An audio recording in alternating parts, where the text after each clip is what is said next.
everyone, and welcome back to Ship of Fools, a nautical D&D adventure. I am your dungeon master, Hannah McLean, and I am being joined this evening by Andy Letai. You can call me Finn Fisher. Nolani Stevenson. It's Regin Stockweather. And Taylor Wallace. Malachi Kassir. I didn't know we were doing, character voices for the names. That is your character voice, Andy. No, my character voice Andy's is character higher. voice is Andy, but 3 years before he entered high school. Yeah, okay. We're cutting the bad goofs, Hannah. Don't worry about it. There are no bad goofs. Andy controls the editing and will cut nothing. Okay, so we are... welcome back to Ship of Fools, everyone. This is our 6th episode, which is a lot, really, when you think about it. Feels like that's quite... I've had... Almost done, guys. I've had many Hannah's D&D having doubts. games that died in less sessions than this, so already we're pushing... I think this is the total number of sessions we played all of the final 2 years of college. I really hope that's I not think true. we probably hit 10. Yeah, maybe. Okay. So the bar is in hell, basically. So we will go ahead and do a little bit of a recap of what has brought us to this point, what has brought the boys thus far. And then we will dive right in. So, the 3 of you washed up on the shores of what you thought was a deserted island. It turned out to be a tropical resort, as we all remember. You made yourselves at home at the Bluefin Tropical Resort. You befriended a few people. You played some beach volleyball. You killed an ooze. All important things that happened. Gradually, you began to realize that the same storm that had brought your ship down had in fact been magically created by a bunch of people wearing blue robes who plot wherein they smashed the orbs that were controlling the sort of weather-regulating magical field around the resort. And with the orbs smashed, went after the... You're still not entirely clear what they were going after. They seemed to be going after this strange cube that you guys found in the water next to the shipwreck. Or possibly going after Nergal Windfellow, the tiefling wizard who... yes, get it out. Nergal Windfellow, the tiefling wizard who had been in possession of the cube and had thrown it overboard when he realized that the ship was about to wreck. Regardless, you all intervened and kept them from carrying out whatever their plan was by killing almost everyone. We did save the blue bitch. Yes, you had one prisoner alive, and was taken into Eliester, the kind of owner of the resort, basically said that he would lock them up. I don't actually remember who you kept alive at the end. We saved the blue bitch. Wait, hold on. I want to visually describe a meme. Okay. I would like to describe the meme where the guy's wearing the t-shirt that says no fear, but it says no prisoners.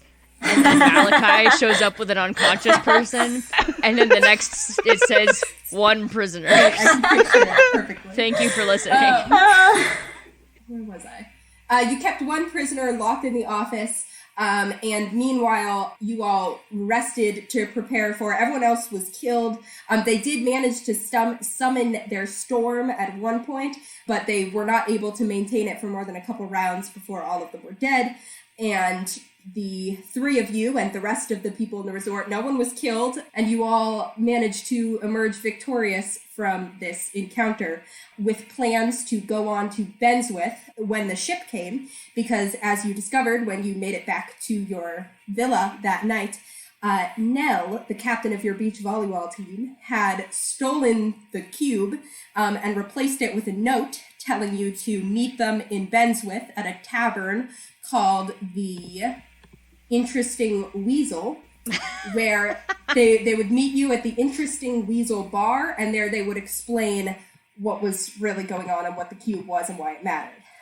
So the 3 of you resolved to leave for Benswith on the ship the next morning. And that brings us to where we are now. The 3 of you are waking up in your villa for probably the last time, unless you decide to like come back and stay in the same villa at some point. So you're waking up in the villa.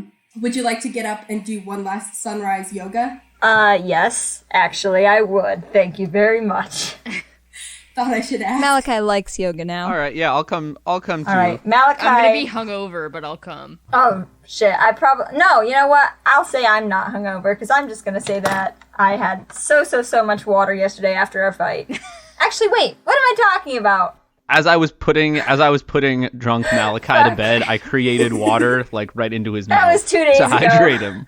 That was 2 days ago. Malachi's just drunk from being stupid. He's not actually drunk. I feel like we probably partied after we saved the day. There probably was some partying. I don't know if we specifically established it, but I think we can safely say there was some partying. Okay. So you guys a little bit hungover stumble your way out to sunrise yoga. I'm not. Well, okay, everyone but Finn a little bit hungover. Stumble your way out to sunrise yoga. Lee leads you through the sun salutation, and My fists are tightly clenched the Yep. entire time. I'm ready. no one attacks you. Ah! They're clearly scared of your defensive stance. They wouldn't want to mess with you. And I fall asleep during child's pose. And as you're doing your kind of staring, you know, let's say Warrior 2, as you're in Warrior 2 staring out over the ocean, you see a ship with big white sails kind of come over the horizon and head directly for the island. God, I love this pose. Some of the staff kind of start preparing the dock for receiving the ship. There's people who are departing on the ship pack their bags and get ready. You guys see before the ship even reaches the dock, Nurgle is already standing there with his like one bag in his kind of like vacation t-shirt, kind of like frantically tapping his toes and looking around like, come on, get me out of this place. And yeah, what do you guys do in the time before the ship gets here? Well, I'd like to remove myself from my perfectly executed Warrior 2 position.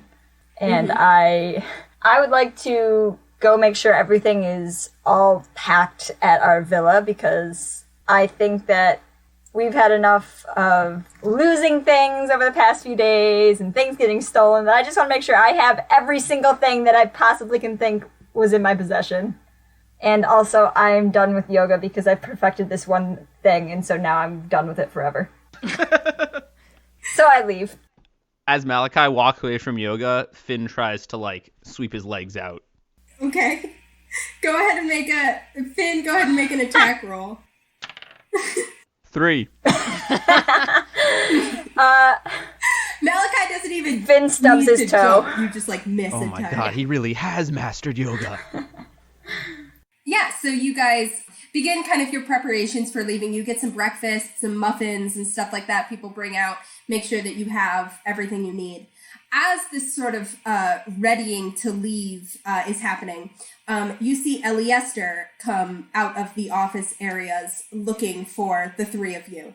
And he sort of pulls all of you aside where the rest of the guests can't really hear. And he says, good morning. How is everyone? Yes. I'm good.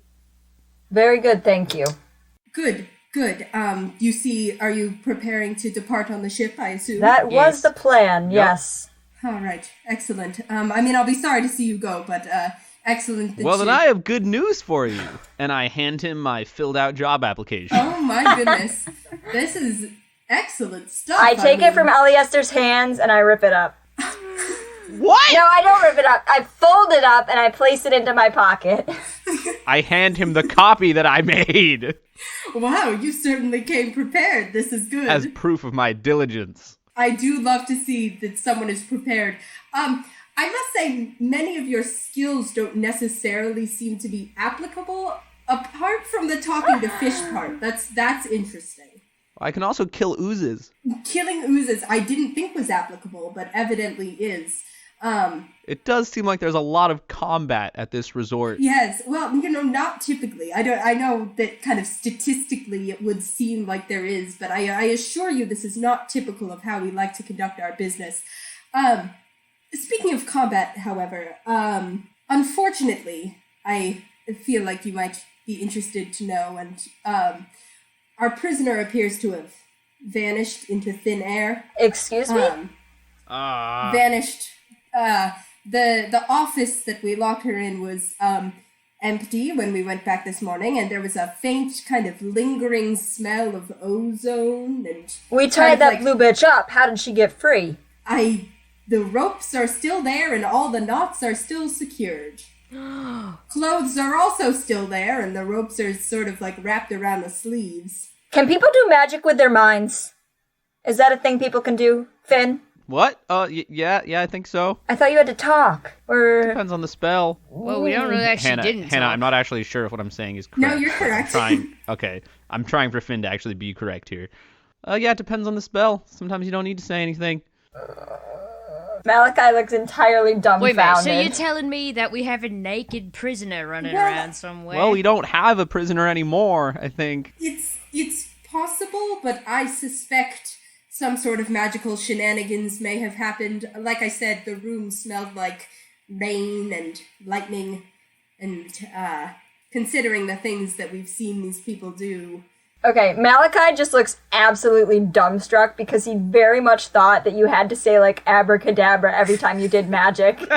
But has Malachi ever said abracadabra while doing magic? Well, he doesn't consider the stuff that he does, like, big magic. That's, like, big magic. His magic is just, like, he touches you and says, here you go.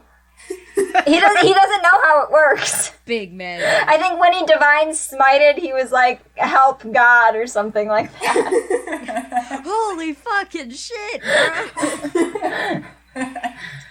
So Eliaster says, that's unfortunate, in terms of, having prisoners and returning them to justice and all that. I thought maybe by not killing her we were doing the right thing, but apparently that's not true. Yeah, We learned a valuable lesson. Kill them always. Always kill. I'm not gonna argue with that. I agree. I think that's a policy that I might need to enforce from now Here at on Bluefin Tropical Resort, we always kill. I point again to the part about killing oozes on my list of experience. You become more and more qualified by the minute. Well, I suspect, however, my young friend, that you'll find that being an adventurer pays a bit better than being a attendant at a tropical resort. For instance, and he pulls what a non sequitur. A sack of coins out of his pocket, and he says, a signing bonus. I just got, this is more of a bonus for services rendered. I just got approval from the board to give you a bit of a payout for, saving the lives of everyone and making sure that the insurance claims would have been a nightmare if people were to all get killed on their vacation. Yeah, right? And I nudge Malachi, like he knows about insurance.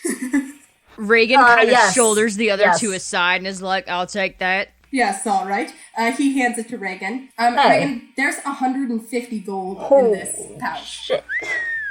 Ooh, that's more gold than I've ever seen. I peer over Regin's shoulder into the pouch. I say, all right, I'll hang on to these for you. Who are you talking to? And I shove it into my pants. So are you. I reach into Regin's pants and I take it back out. Give me my sack back. This is going to go evenly between the three of us, Regin. I just want to hold it.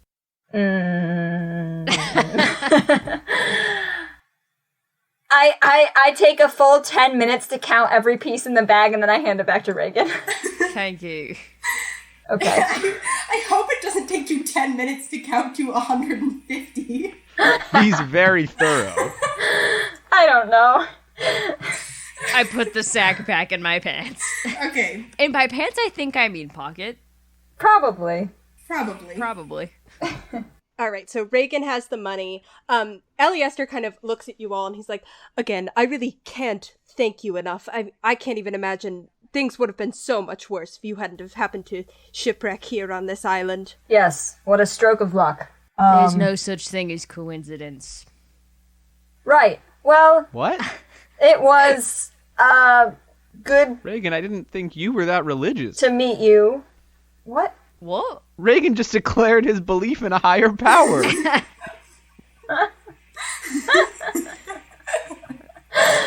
What?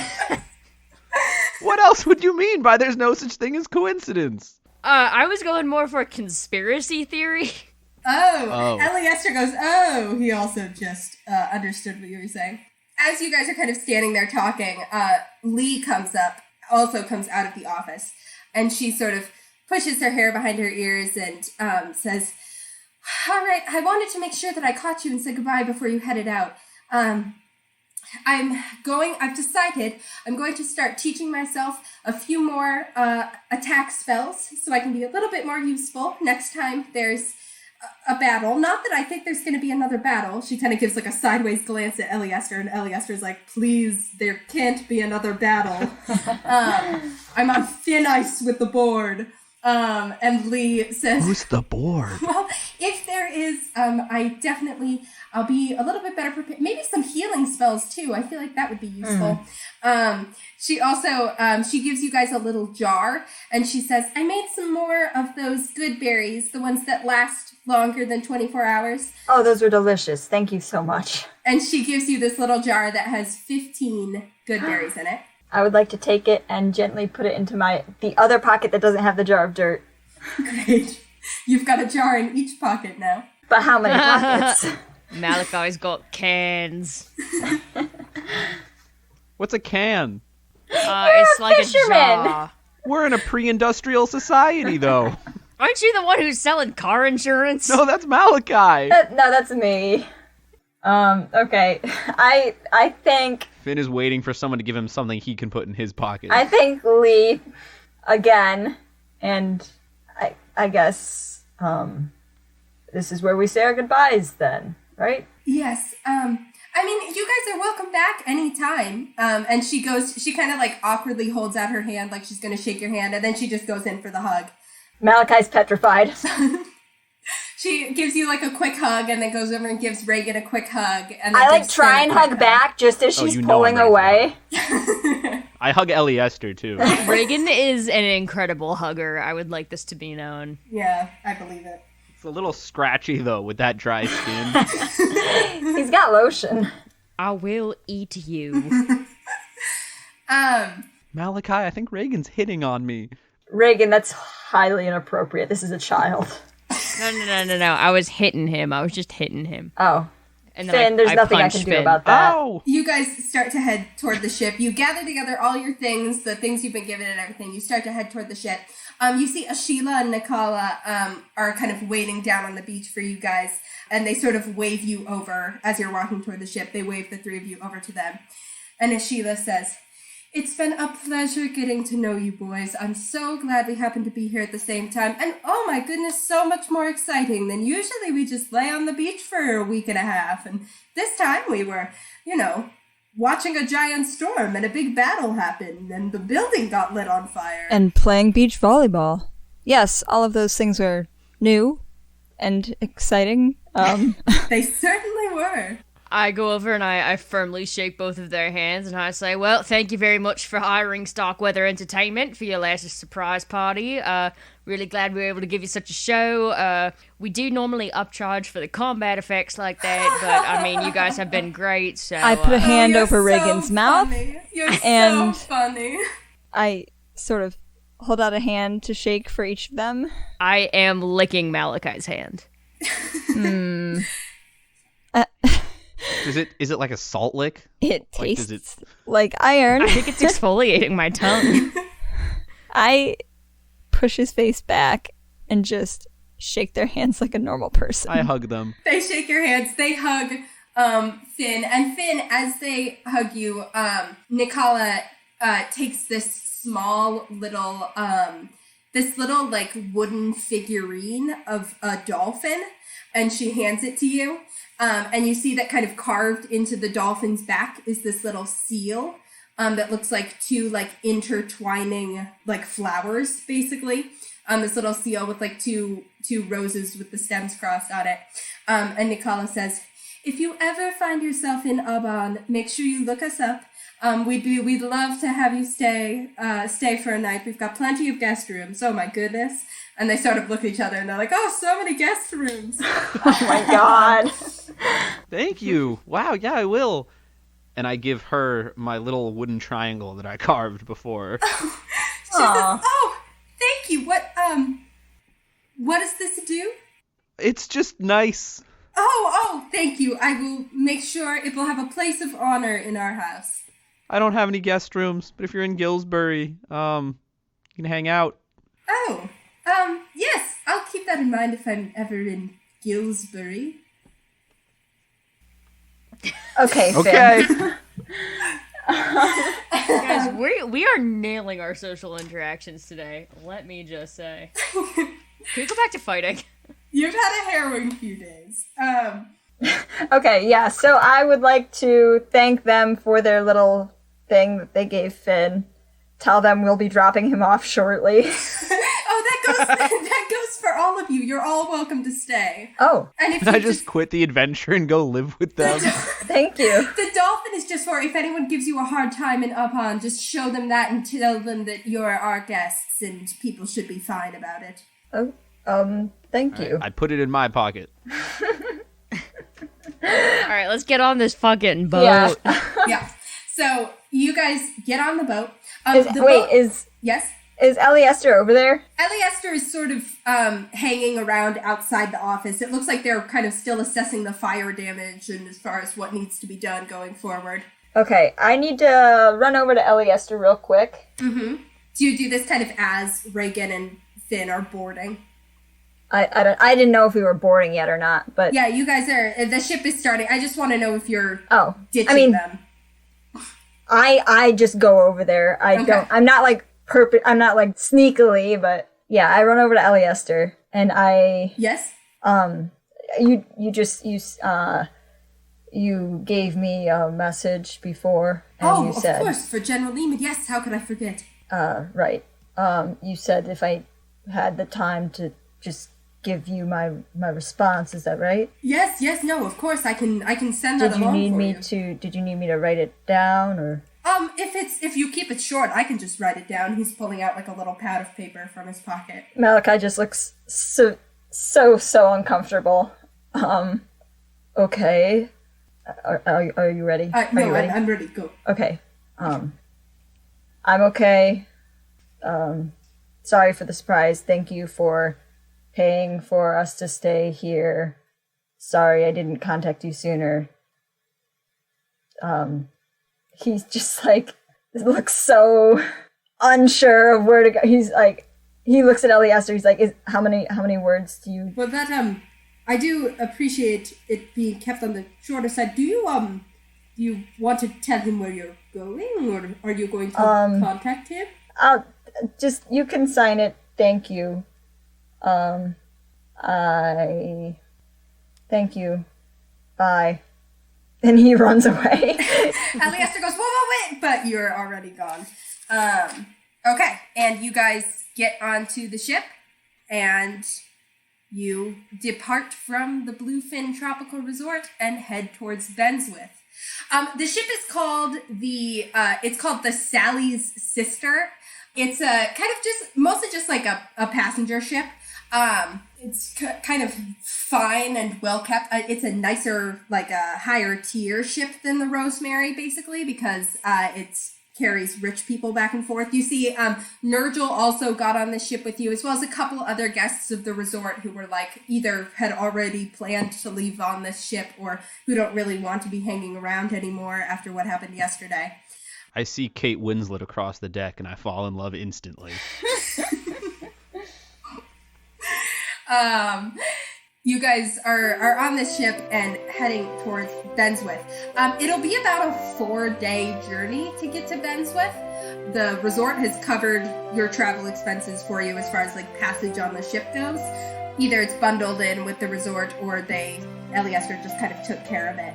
It'll be about 4 days trip to Benswith. In the meantime, you guys can sort of occupy yourselves however you want. If you want to help the sailors, Regin, they kind of recognize you as a fellow sailor and acknowledge you as sort of, there's a little bit of banter back and forth about like, how'd you end up in a place like that?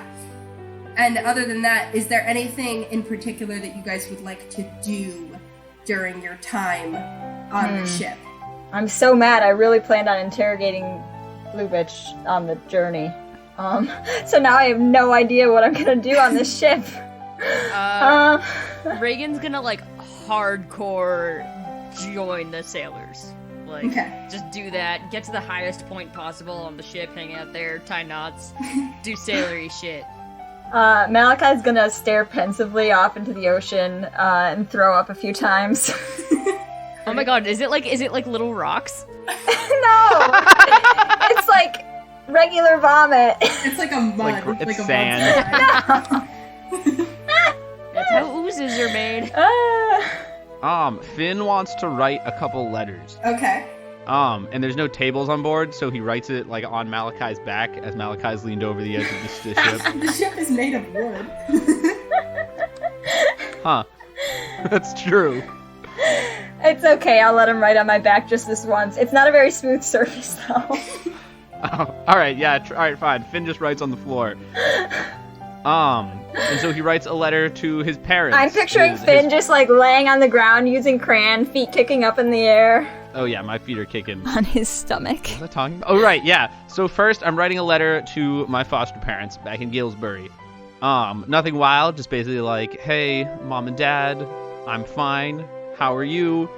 I'm already seeing the world. I got shipwrecked. I killed an ooze. I made some money. And you know what? I think I made a couple friends along the way, too. Also, may or may not have a job. It was an ambiguous conversation. Love you. See you sometime. Probably soon. Finn. And then I write an almost identical letter, which is addressed just to Dear Father, which is for the lurker in the deep. And then I throw both letters overboard. Just flat in the paper? Do you like put them in a bottle? I mean, I assume there's like an envelope or something probably. Just a paper envelope. I trust the seas. These letters will find their intended targets. They will just be unreadable. I think as I'm doing it, I like think hard about where these letters should go. Okay. Awesome. You throw the letters overboard. You guys, so in this ship, there's basically just like one big room where everybody sleeps. If you want, you can pay extra to get, there's like a couple of like private quarters, which Nurgle appears to have paid extra to be in a private quarter. Of course he did. Can I pay extra to be in Nurgle's room? No. But Nurgle's more than happy to have you sit with him and for him to like teach you about magic and stuff like that. Oh yeah, you know I'm hanging out with Nurgle. He's delighted to be doing that. I want to sleep in crew quarters. Yeah, after like the first day, everybody's chill with that. The first time they wake up and see this strange half-dwarf lying at the foot of their bed. Hey. Regin, you do notice when you wake up on I'm gonna say the third morning of your journey, you're kind of like getting changed, and as you're pulling your shirt on, you feel your knuckles brush against your skin, just right on your lower back, like right above the hem of your pants. Oh, and no. You're like, shit. And you feel, and you kind of crane your neck so you can see over your shoulder. Oh my god, did I get another tattoo? No. Yeah, you were a little drunk last night. You're like, oh shit, what's this? One of the guys is trying his hand. But as you look over your shoulder, what you see is several very pronounced dragon scales. Shit. Right there on your skin. Yeah, just right there above the hem of your waistband on your lower back. I guess I'm wearing my pants comically high now. Regin, you seem Regin's older full somehow. on Kylo running it.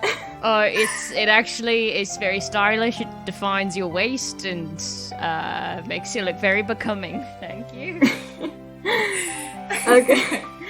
Malachi, by the last day of the journey, is starting to gain his sea legs, and he just wants to follow Regin around all day and watch how he ties knots. And every time Regin does something, Malachi says, "Teach me that." I teach Malachi several things. I do that, but with Nurgle. And I feel like Nurgle does fewer, like, impressive things just throughout the day, so it's not as cool, but I'm just like, whoa. Nurgle starts eating with a fork and a knife, and teach me that. Nurgle brushes his teeth and or hair. Oh. Nurgle's very, like, he's very excited to tell you about magic, and he pulls out all of these spell books and stuff that are covered in these like arcane runes that you have never seen in your life, Finn. And he's just sort of like, and this is how one does. Now, when I started out in the school of abjuration, so I was learning a little bit about abjuration. And you're just like nodding and playing along, but like none of this. It's all going over your head. This is not how you do magic in the slightest. Regin sees this going on at one point and kind of like scoffs, but like actually seems deeply uncomfortable. Malachi doesn't see it at all. Or he tries to pretend like he hasn't. You do, however, notice, and you're not sure if it's happening because of Nurgle or if it's just happening, like, kind of independent. And in fact, all three of you notice that your magic and you feel yourself becoming stronger as you're sort of on this boat and feeling the sea air and the waves against the boat and just kind of drinking it all in. You feel your own abilities strengthening within yourself. Oh, that reminds me. I am definitely every morning before anyone else wakes up, I go out and I sit in a secluded space and I take out my jar of dirt and I whisper to my rock and I see if my rock whispers back. For the first 3 days, it doesn't. Oh, okay. You feel like you hear the crashing of the waves and you feel the wind and the sea air, and it's very peaceful and calming this time that you're having with your rock, but you're not getting anything in particular or any voice or any answer or anything, and it's a little disappointing. It is. But then, on the last day of your journey, on the morning of the day that the ship is going to come into Benswith, you wake up. And you wake up even a little bit earlier than usual. When you come up to the top deck, the sky's still mostly dark, and there's just that faintest hint of pink and orange along the horizon. There's a few sailors on deck, kind of people who had the night shift, milling around in this sort of sleepy early morning haze, but there's few enough people that it very much feels like you're alone here, as you kind of go to the edge of the ship like you've been doing, and you set your jar of dirt in front of you, and you hold the rock in your hands. You close your eyes, and you focus, and you start to feel a sort of gentle breeze wrap around you. And you feel the rock getting hot in your hand. Ouch, ouch, ouch, ouch, ouch. Not painfully hot, but maybe a little bit uncomfortable. And you see that the lines on it that had sort of spontaneously appeared, no new lines appear, but they begin to become a little bit more pronounced. And as you're sitting there, you see the morning star, this single star, the last one left in the night sky, above your head, and it's sparking with this silver light, and it seems even brighter than you've ever seen it be before. And as you're watching it, there's this faint wind that comes out from over the ocean. And on the wind, you hear this voice, very quiet, just say, Malachi. Who's there? Malachi. I put the rock up to my ear, and then I put it up to my mouth, and I say, hello? Hello. Oh my god. God? I have a question for you. Anything. Do you promise to kindle the light? What do you mean? You see an image in your mind of a group of people on this cold, dark night, kind of huddled together, shoulder to shoulder, in the middle of this dark forest. And you see, in the middle of the circle, someone who's hunched there, furiously striking rocks against each other. And as you watch, there's a spark, and this little campfire starts, and you see all the people relax and sort of draw in closer together and closer to the fire, and you hear the voice again. Do you promise to kindle the light? Yes. And do you promise to protect the light? Yes, I'll protect it. How do you want me to kindle it? You'll understand. How? I don't understand. I'm sorry. What? There's a gentle laugh and a, you will. And you feel the wind go around your face and through your hair, almost like a hand. The face Taylor just made. And the rock in your hand slowly starts to grow colder until it's just a rock again. No. Hello? Malachi sort of just holds the rock close for a minute, and he's just watching the star, and he just sits there until other people start to come up onto the deck. Other people gradually start to come up onto the deck, other sailors taking the morning shift. Regin and Finn, you guys are woken up pretty early, too, because this is the day that the ship is going to get into Benswith, so there's a little bit more activity, a little bit more stuff going on. When I wake up on that morning, I think I'm confident enough to try something that Nergal taught me. Mm-hmm. And that is find familiar. Uh-huh. So I do it, because I'm feeling like a level 3 kind of guy instead of a level 2 now.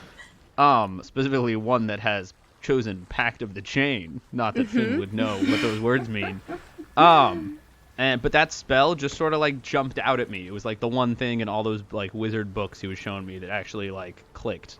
And I was like, yeah, I want to try this. Okay, so you set up Find Familiar the way Nergal taught you. Do you do this like out on the deck, or are you down, or do you ask Nergal to help you with it? No. I do it on the deck, but I want to do it without help, so he'll be proud of me. Okay. But I've got to do it out in the open over the ocean with the salt air. Okay, so you find kind of a quiet spot on the deck at the edge of the railing right by the ocean, and you borrowed this little like incense burning brazier from Nergal, and you set it up, and you go through the motions, and you write out the arcane runes, and you do all the things like you were supposed to, and you try to cast the spell, and nothing happens. Oh. And you're just left sitting there kind of looking at this stuff. And you're not quite sure what you did wrong. But then, you see a single white dot in the sky. And as you're watching it, it starts to grow bigger and bigger until you realize that it's a seagull who is coasting down, making a beeline directly for you. And it sort of comes flying down, does a couple of laps around, and then lands in front of you and looks up at you with these beady black eyes and just opens its beak and goes, "Ah!" I go, what? Could you repeat that, Hannah? Yeah. Ah! But it distinctly does sound like, Finn, you've been around a lot of seagulls, and usually they're like a little higher pitched. This one distinctly does sound like it's having an issue making a sound. And it does it again, it goes, ah! But then, its head like shakes a little bit, and it becomes very still, and its eyes start to glow a little bit with this sort of like bluish black glow. And it looks directly at you, and it goes,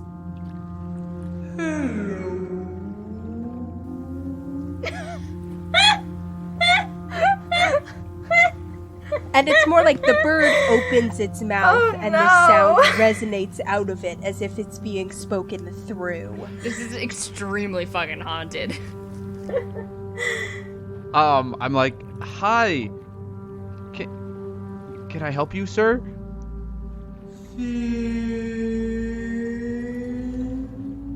That's me. I'm sending you this bird.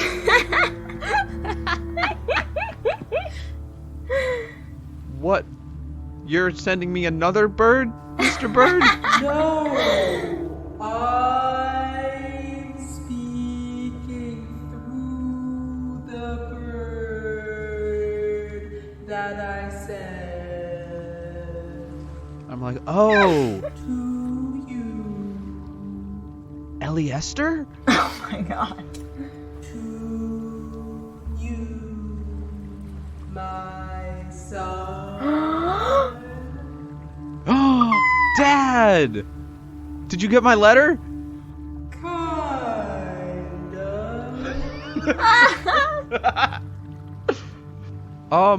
Cool. Thanks for the bird. He will help you.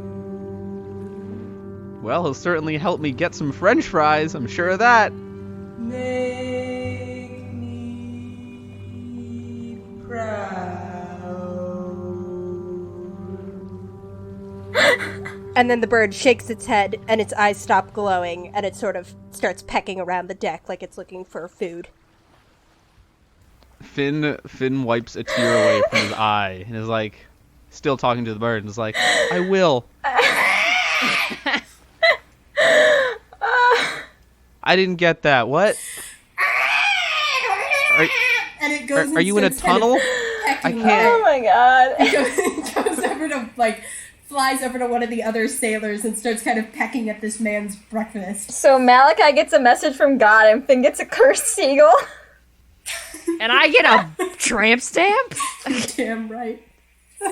This is the best day of my life. Regin gets a tramp stamp.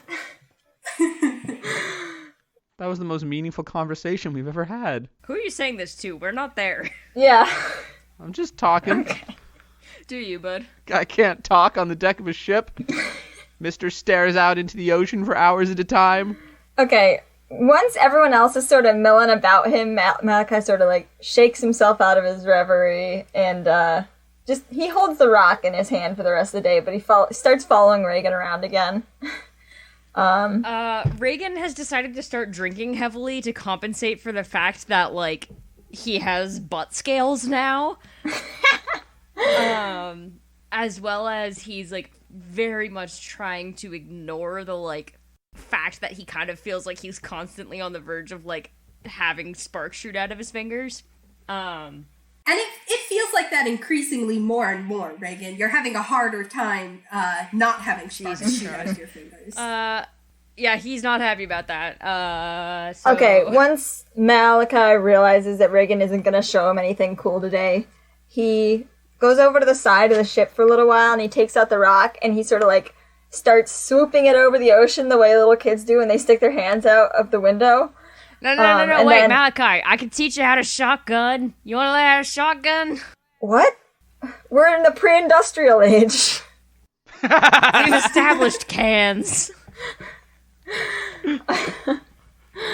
It's like 9 a.m., Regin. Yeah, and it's always 5 o'clock somewhere on the ocean. Malachi allows Regin to teach him to shotgun because he thinks it'll make him happy, and he's sick of him sulking all day and not teaching him how to make any cool new knots. So, as you guys are shotgunning and watching this new seagull try to steal food from anyone who has food. Watching Finn's seagull intently. I'm so proud of him. I want to give you guys a little bit of background before you actually land on Benswith of things that you, as citizens of this world, would just kind of generally understand. Okay. So, as you know, there are 5 kind of major seas here in the Lunluma Ocean. There's the Sea of Storms, which is known for its chaos and unpredictability and the enormous, often magical storms that rage across it. South of the Sea of Storms is the Lightless Sea, a tranquil ocean covered in a permanent chilling fog. East of these 2 seas is the Aberrant Sea, a distant and hard-to-reach ocean, which you've heard a little bit about from Nergal, and is the home to enormous eldritch creatures and strange magical effects. To the north is the Northern Sea, the creatively named Northern Sea, with its cold, rough waters but less turbulent magical effects. And then to the west, the even more creatively named Western Sea, which is the largest and most temperate of the areas of the Lunluma Ocean, and is home to most kind of populated islands and kind of thriving kingdoms and civilizations.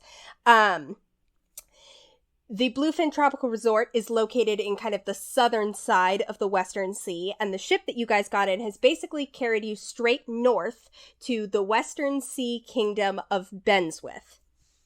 Benswith is sometimes known as the Midway City. Its central, somewhat stable location has made it a hub of trade and travel in the Western Sea. it's almost like a giant, like, rest stop or truck stop. Oh, God. There are more inns and taverns and curiosity shops here than anywhere else. And as the ship approaches, you see rising toward you Benswith, a hodgepodge of metal and wood with different ramps and ladders connecting the two different land masses that serve as one interconnected city. Dozens of ships of all shapes and sizes are parked around the entirety of the two islands, and as you approach, you can hear music and talking and ringing of bells in a city that never settles down. Welcome to Benswith. Wow, the large apple.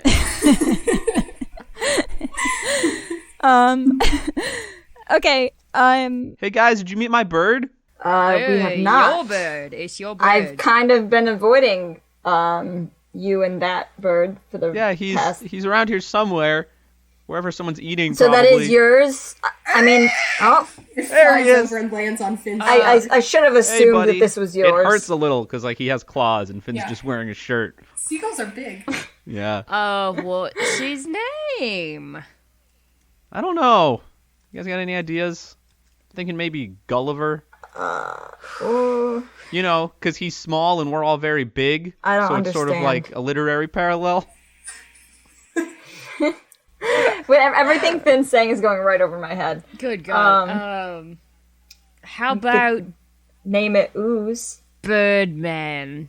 Those are both pretty bad suggestions. I'm gonna stick with Gulliver. You could name it after one of our friends on the island. Yes, I don't know. I don't know. I've never Name it named anything before. Name it Nurgil. Ooh. Hey, Nurgil, can I name my bird after you? No. Nurgle. Ah. Ugh. Nurgil is like blearily rubbing sleep from his eyes as he emerges onto the deck, and he goes, "Can you name your what?" My bird. Oh my goodness. Go say hi to Nurgil, Nurgle.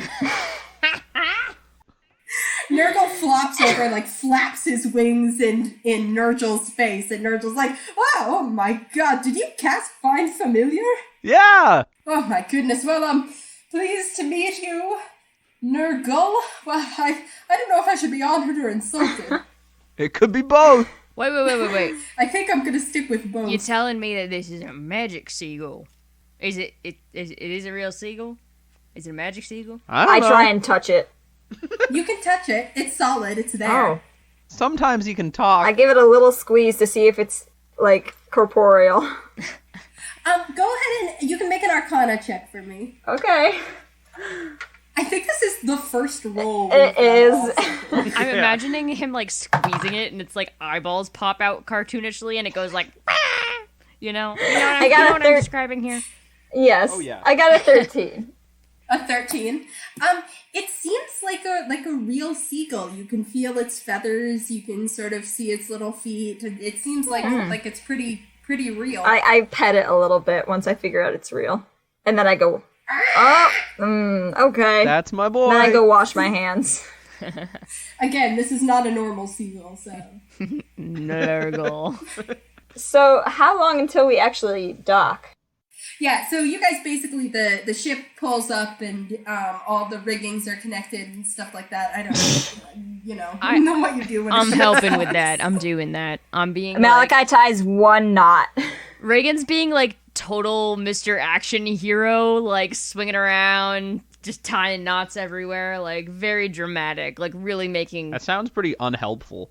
Yeah, go ahead and make me an athletics check.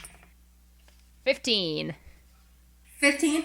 Okay, you definitely look cool while you're doing it, and you're managing to be helpful enough that no one is, like, actively telling you to stop. That's the sweet spot, baby. Yeah, you're distinctly showing off, and no one else is acting like this. You guys dock in Benswith. The people who are guests kind of start getting off, and the sailors get off too. Everybody seems pretty excited to be here. Benswith is like generally a place that sailors love because it deliberately caters to them and is kind of made for the kind of like one night stopover.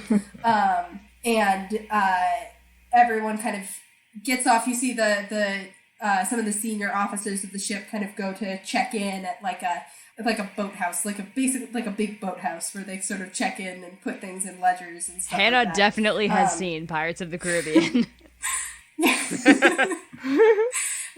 That's where all of my boat knowledge comes from. So yeah, you guys are in the city of Benswith. There are curiosity shops, there's taverns, there's like random things to do. It's just generally like there's a lot going on. It's a little bit overwhelming. There's kind of lots of conversation. It feels very crowded. Definitely, Finn, this is the biggest city that you've been in, and there's Wow. Yeah, lots of activity, lots of people. It's like 10 a.m. and everybody's already drinking. That sort of a place. Look, that building has 2 stories. Hannah, is this somewhere I might have been before or no? It's possible. Generally, yeah, I'll say you could have been here once when like a smaller company stopped by. Okay. Just like a stopover. I just didn't know if I've like been around or Yes, not. exactly. Okay. Yeah, I'll say that this is in a spot and is kind of frequented enough that you would have stopped. I'm Okay. gonna assume I've been here perhaps a couple times. Yeah, Regin, you've definitely been here. Yeah, probably a few times. Do I have a favorite bar? Almost certainly, yes. Now you I tell go me to there. what kind of bar would be your favorite? A bad one. A bad Like a Okay. nice seedy sailor tavern. A nice seedy sailor tavern. All right. Yeah, I'm gonna say you spot a place called John's Dock, which is sort of like right there among the docks, and kind of specifically seems to cater to the sailors. It's sort of a like, if you want to like roll right off your ship and be drinking right away, that's where you go. And you see that that's where quite a few of the other sailors from the ship are going. And so you kind of meet up with them and you head over there. Malachi and Finn, you see that most of the like guests from the resort are distinctly not going there. Okay. Most of them seem to be heading toward. There isn't necessarily like a higher class area in Benswith or anything like that, but there are definitely certain establishments that cater towards people who don't want to be at a place like John's Dock. And you see most of the like resort guests seem to be heading in those directions. Nurgle comes over and kind of claps you on the back, Finn, and he's like, all right, well, I'm heading for my friend's house. It's, I'm heading that way. If you want to come by and talk about magic or whatever, I'm getting out of Benswith pretty quick here, so if you wanted to stop by, it's across from a place called, across from the Crimson Call, if you're familiar. I'm not. Yeah, well, you'll find it. Someone will give you directions. It's down that way. He points, like, over to like, the other island, and he's like, yeah, you just go over there and take a left, and you'll find it. And if I'm already gone, just, drop my name, and Solaris will let you in. He knows a lot about magic. So, yeah, pleasure seeing you guys. Try not to die out there. Wish I could say the same, Nurgle. You too. And Nurgle heads off into the city. So we're just gonna let him go like that, Finn? What? I mean, I'll probably go see him later. I think we should probably make sure that we catch him before he runs off to wherever he ends up going. All right. Sounds good. I love that guy. Yeah, I mean, not now. Not now. I think we should go and grab Regin and then meet up with Mel to figure out what they've done with the thing. The cube. Did you forget the word cube? For a moment, yes. Happens to the best of us. Sorry, guys. I personally am Taylor. I'm just, like, so not processing right now for whatever reason. I personally am Taylor. Me too, girl. Me too. Would now be the time to go shopping?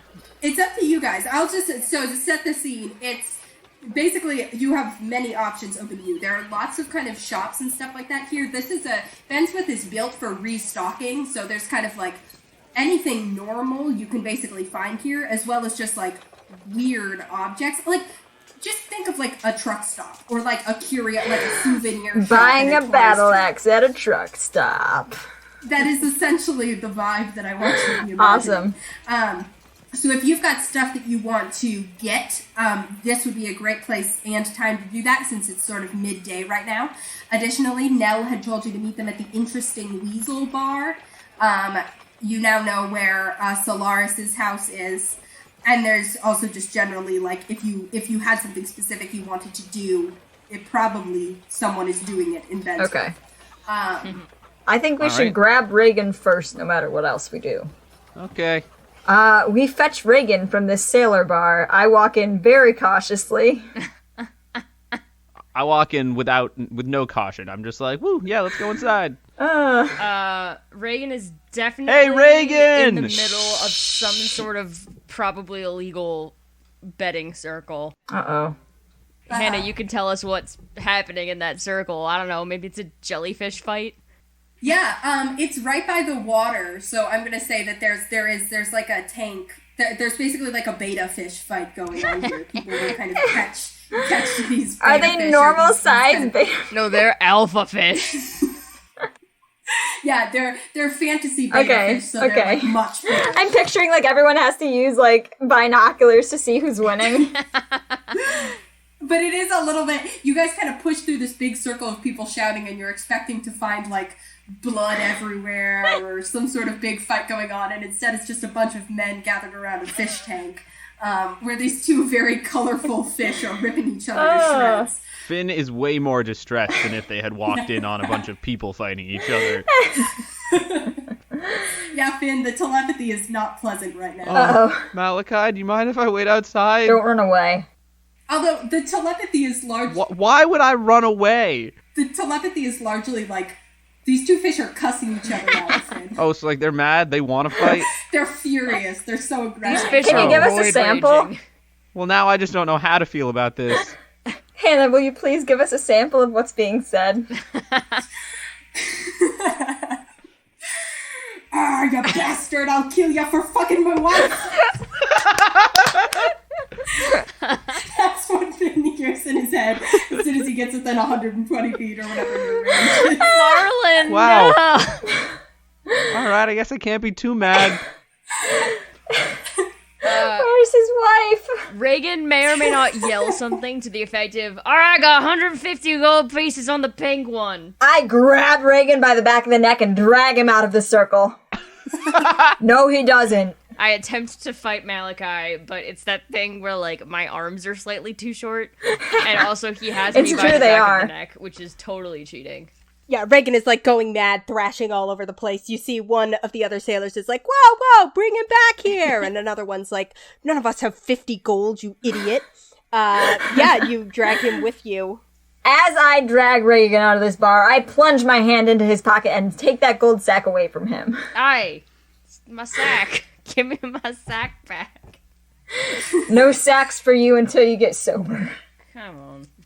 We were having fun in there. There's a feed fight. I immediately How dare you? Well, you want to go, Finn? I count 50 pieces out for Finn, I hand them to Finn, I count 50 out for myself, and then I hand the sack back to Regin. I feel like Malachi then reconsiders and gives me only 25. Yes, I do give it back to him, and then Regin, like, pivots to go back into the bar, and I grab the sack again, and I take out 20 of his gold, and I hold it up in my hand, and I say, "You'll see this again once you learn not to waste all your money." Why are you my dad? Don't And I answer start that. showing- You could be, and that would be weird. I turn away, and with my back turned to Regin, I start wedging each piece of gold into one of my cracks. You nasty. So you're now covered in gems and gold. Yes, but I'm wearing a shirt, so no one else can see. The gold blocks out the light. All right, I'm gonna picture that you're wearing like a turtleneck so that I can justify. The cracks don't go up that far. Seems about right. Okay, so you guys have the three of you back together again. You've got your gold divided up. What now? I want to buy a net.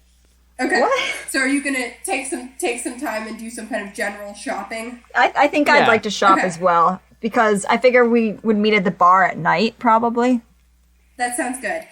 What sorts of things? You guys can just tell me what you're looking for, and I'll tell you how much it'll cost. Yeah, I'd like to Alright. get back the stuff that I lost in the wreck. Any place around here that sells some nice old melee and martial weapons? I'll say for sure there are places that sell kind of just like, maybe not something specialty, but just like ordinary stuff you can definitely find. Okay, cool. Yeah, that. Okay.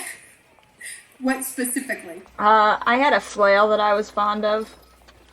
So I'd like to buy a flail, and I'd like to purchase a javelin. How much would that be? Flail and a javelin. Javelins are super cheap. Are you Oh, just lit. buying one, or are you gonna buy a couple? Oh, well, how cheap are they? They're 5 silver pieces. Oh, how many silver are in a gold? 10. Okay, I would like It's a very sensible system. Yes, I would like 10 to 10 buy 10 I am 10. American. 2 javelins. 2 javelins for Malachi, please. 2 javelins? Yes. Okay, and then the flail is 10 gold pieces. So that's, you spent 11 gold pieces. Oof. total. Okay, that's fine. All right. So I want to buy a net.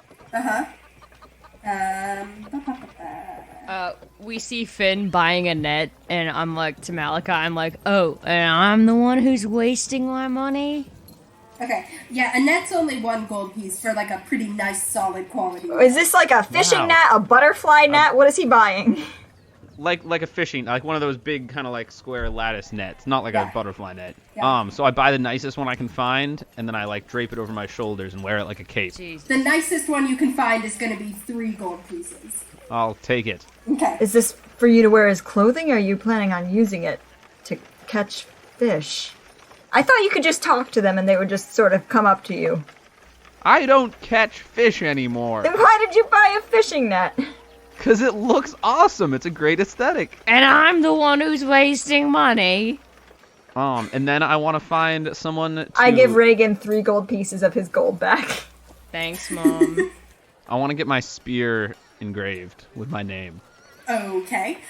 You find like an old woman with one eye, like sitting out behind, who's basically there's like the blacksmiths are all like, no, we're not going to engrave your spear just for flavor. But then one of the blacksmiths, his grandma's like, I taught him everything he knows. Let me do it. That's Grandma. And she does it beautifully. It looks Nice. great, actually. I want an ice cream cone You get an ice cream cone. just to eat. All right. It costs Good. 5 copper. I'll take it. And the spear engraving she asks for, let's say 5 silver. All right. I get 2 ice cream cones. One is for Nurgle. Okay. Nurgle's not even here! Nurgle. Oh, Nurgle. Nurgle, like, throws his head back and swallows it down and makes this horrible slurping sound that I'm not going to attempt to make. Partly because I don't want my neighbors to think I'm, like, actually dying over here. Nice. All right, I'm good. I want to buy a hammer. A hammer. Yeah. Cool. Okay, Are you Thor. looking for like a light hammer or a war hammer? More in the vein of a light hammer, but that is usable for war purposes. Like, I'm not going to Home Depot, but Yeah. Yeah, a light hammer costs 2 gold pieces, and if you hit someone with it, it does 1d4 bludgeoning damage. It's like the equivalent of a dagger, but for bludgeoning yes, damage. I'll instead of take it. Perfect. So that costs 2 gold pieces. Thank you. Damn, y'all stuff's so cheap. Actually, I want to get some daggers. Yes, okay.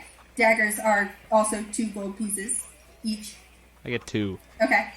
You've got 2 daggers. Oh, and I'm gonna buy some rope. Don't you have rope? I thought I did, but I actually don't think I do. Do I? You probably... Oh, I think maybe we did establish Yeah. that rope was one of the few things that you saved. Never Yeah. mind. I got rope. Oh yeah, can we get just like kind of like general like adventuring supply Yeah. packs? Yeah. A general... So, like, if you want an explorer's pack, it's 10 gold pieces. Oof. Dungeoneer's pack is 12 gold pieces. Burglar's pack is 16. I want an explorer's pack. Okay, 10 gold pieces. And that comes with rope. I have 2 more things I want to get. I Yes. want to get like a little, like a piece of like leather cord just like a small piece of leather cord. Okay. That I can thread that lizard fang that I have, and I have like a little rock with a hole in it, and I want to put those on that and make a necklace. Awesome. It costs like 5 copper. Excellent. Get it, no problem. I'm not even gonna write that down. And Yeah, don't bother. what are the specs on getting me a pair of brass knuckles, huh? Brass knuckles. Can you get those here? I feel like I know a guy.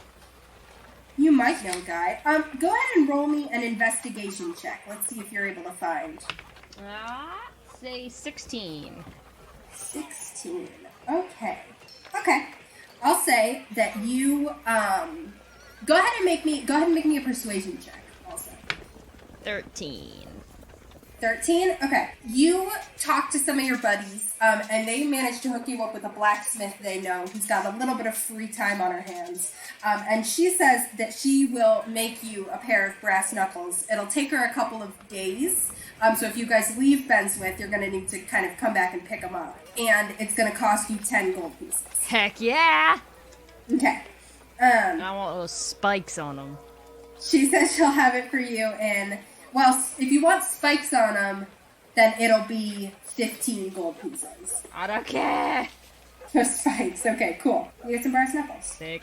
And we'll talk about stats on those later. I need an explorer's pack. How much are those again? 10. 10? Alright, I'll buy that. Awesome. Anybody want anything else? Is there like is there any kind of postal service in this world? Yes. There's, I'm glad you asked, because I did think about it. There's basically some, like, small ships that go extremely fast. They're sort of built around just speed. They're manned by just a couple people.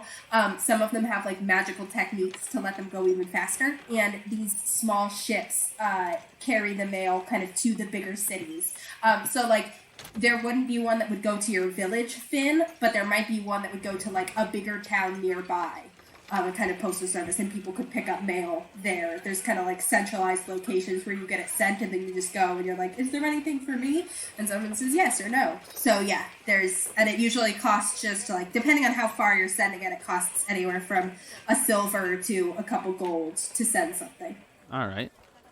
So I want to take like 20 of my gold and send it back to Lithios. Awesome. You can do that. It costs 3 silver to send. Actually, I'll say because it's a package that has stuff in it, it'll cost a full gold to send it. And then you can send 20 gold with it back. All right. Great. Do you put a letter in it or anything? No, I just sent them a letter. So yeah, I just like put it in a box, and I'm like, well, I guess so it has to go to a city. It can't go right to Gillsbury. It can't go right to Gillsbury, but it can go to like a town nearby, and then people will kind of stop in. You would know that kind of smaller towns like yours, sometimes someone will just go like, any mail for anybody in Gillsbury when they stop by, and then they'll take it all back to the village and sort of hand it out. All right. So I'm like, hey, can I send this package to Sam and Cisco? And the mailman kind of takes it and says that it'll be there. How much did you send? I'm sorry. Awesome. What? Salmon Cisco? Yes, San Francisco, the closest major city to Gillsbury. This is oh my canon. god. It's a little ways south of Tennessee. Okay. And fuck you. In the district of Wales. Oh my god. Wait, how much did you send back, Finn? 20 gold. Okay. Regan, how much have you spent so far? I don't know. Have I needed to, like, give you more money from my chest yet? Yes. How much has he spent? Like, what? Like 13. Oh, so then I haven't given you any from my chest yet. Oh, okay. Darn. I want to take it out with my teeth. Okay. We're not there yet. Anybody else have anything they want to buy? I'm trying to think what I need. I don't think I really need anything else. I would like to take a look at some of the local shops to see what sort of doodads they You can buy have. some fun doodads. There's truly so many doodads. Okay, we can stop calling them doodads. It's making me Would you uncomfortable almost now. say that you have gadgets and gizmos aplenty? Oh, I You have sure do. Who's-its and what's-its galore. Hey, you know thingamabobs? I got 20. Yeah. If you'd like to know some of the things you find, I can tell you. Yes, please. You find there's a tiny gnome-crafted music box, and Malachi, you almost feel like you've heard this song before when you were a small child. It's gnome crap. I ask the vendor, what is this?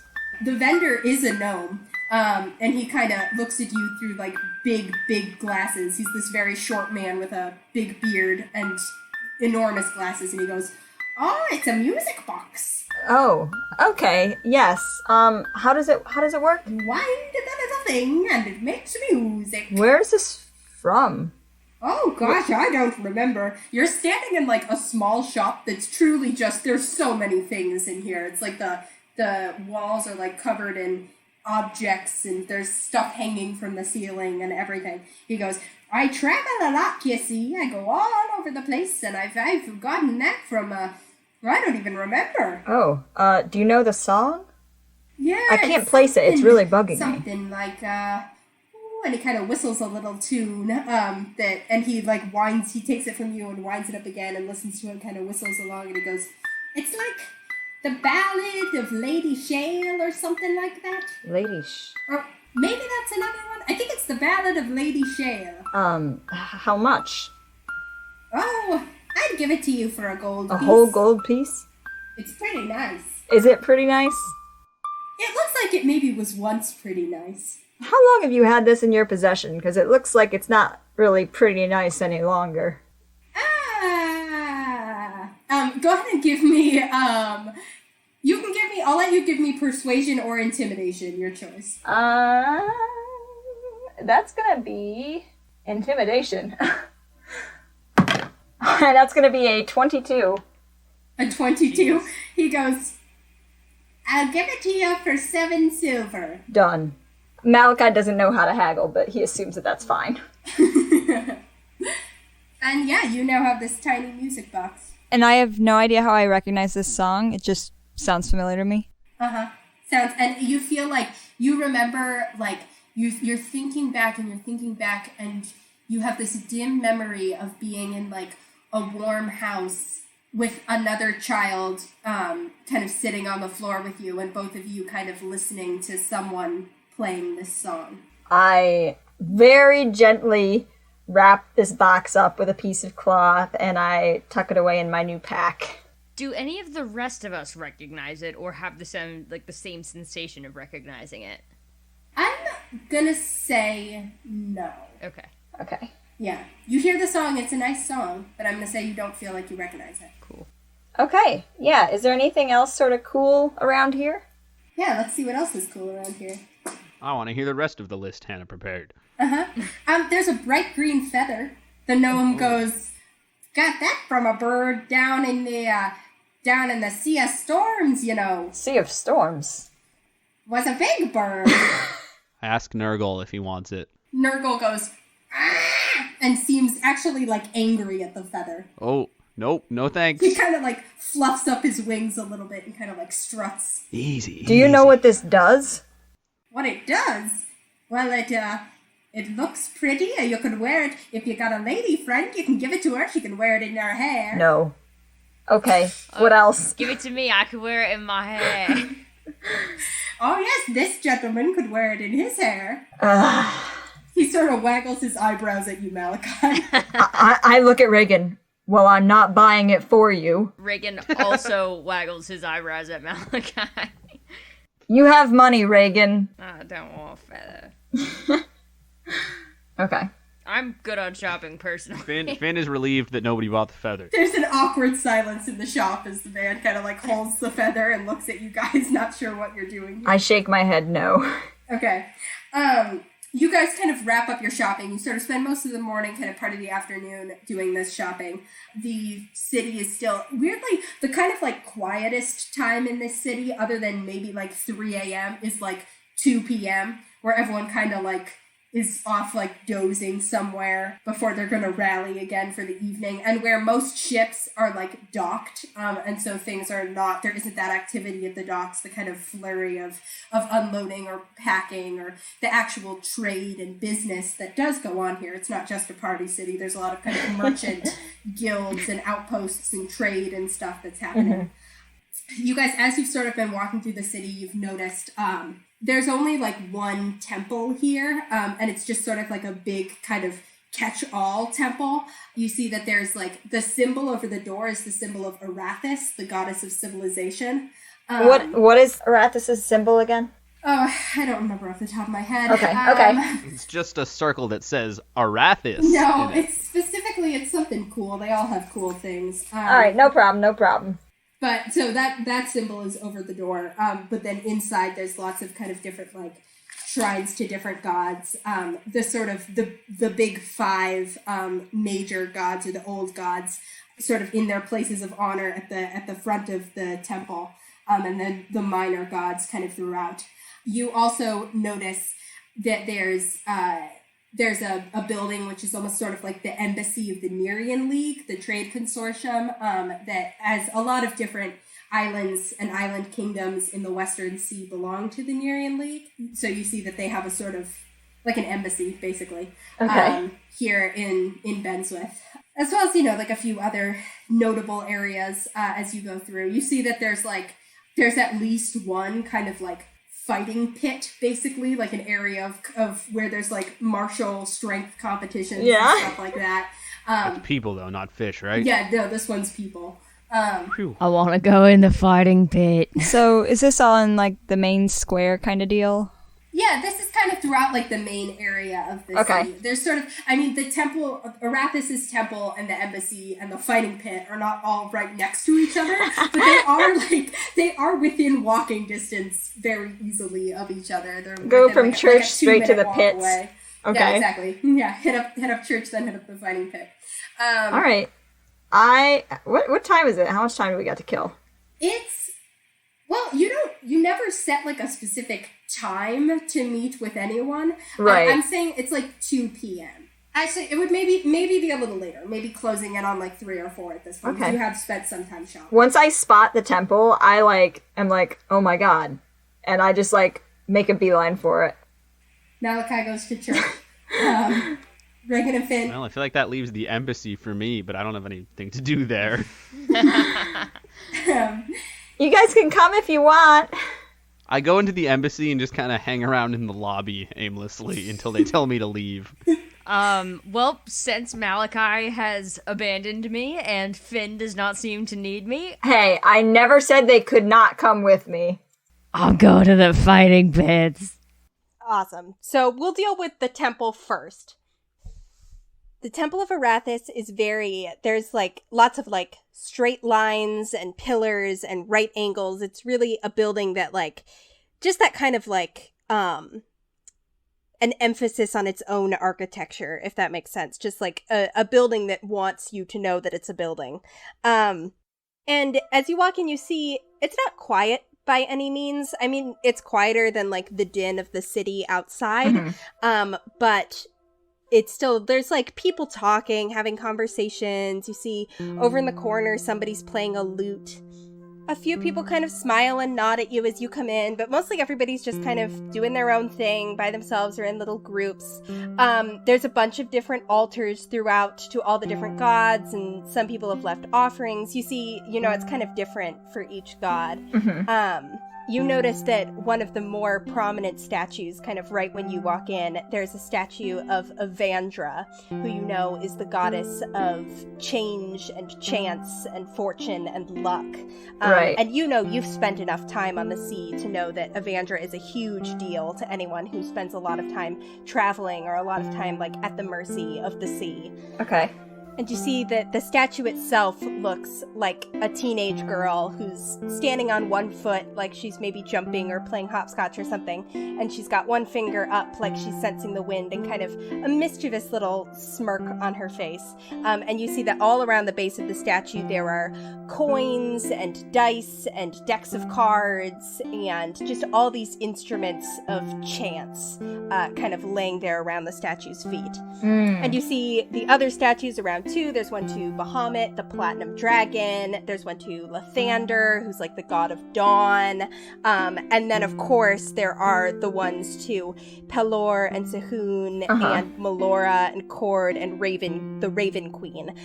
The like big 5 deities, the old gods. Yeah.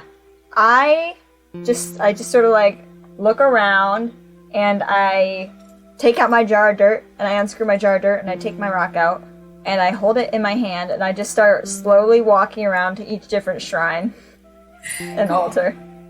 Comparison shopping. The rock glows, starts getting warm in your hand, but not by anything in particular. It just kind of in general as you're going around. Every time the rock gets warmer, I go and I look up and I like see if I'm in front of a particular shrine.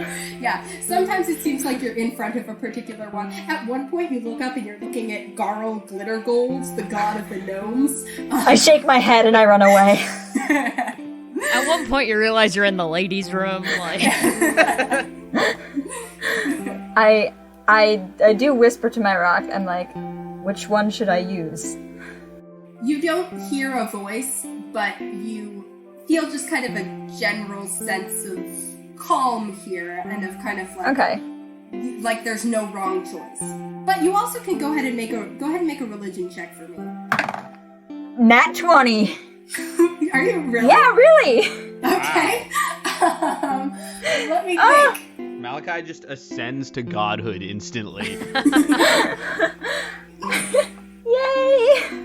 With a nat 20, I'll say you're sort of looking around with your rock in your palm, and you catch like a little flicker of movement out of the kind of corner of your eye, and as you look around, you see the statue of Avandra has kind of, her head has like turned slightly. You think. You're not 100% sure because it's just a statue, but it looks like her chin has sort of turned a little bit, and you see now that she's winking, and you could have sworn she wasn't winking before, and you sort of follow her gaze, and it basically looks like it's pointing up toward the front where the old gods are, and you see the direction of the shrine to Melora, who's also kind of known as the sea and the queen of the sea. You know her as kind of the goddess of the ocean, but also of creation and also of the wilderness.